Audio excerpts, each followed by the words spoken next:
Welcome back to another edition of the Unofficial Guide Disney Dish podcast with Jim Hill.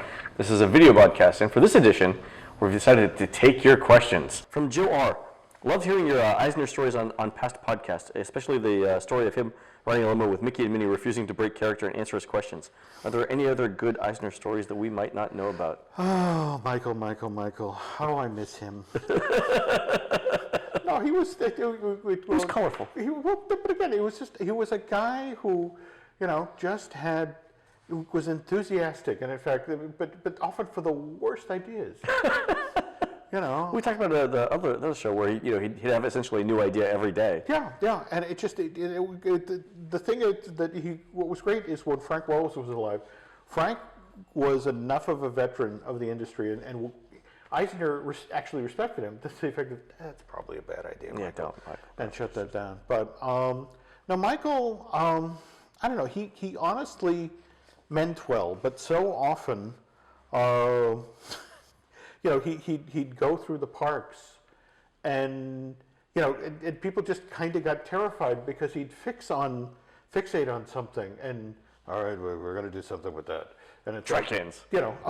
Actually, one of my favorite Michael Eisner related stories. This comes from. Craig McNair Wilson, who, by the way, has written a great new book. Go to Amazon, look for it. But he was the guy who created Streetmosphere for the studio. Okay. And he was, and so he was one selling the people who were the original Streetmosphere people. It's like, look, you live here. This is where you live. Mm-hmm. And so when people come into your neighborhood, you interact with the people who come into your neighborhood. So he's sitting there. Just like in a typical big city. Yeah. He always went. Oh my God, keep moving, kids. And so that's what they need. The Streetmosphere needs crazy homeless guy with dreads. Yeah. Okay. All right, good. Anyway. All right. So what ends up happening is that Craig is sitting on the porch with a guy playing Sid Cahuenga. Okay. And he sees Eisner coming down the street with his cadre of executives with clipboards behind them, and he's pointing at things, and Craig leans in and says, the kid Sid Cahuenga, like, go have fun. Release the hound. I'm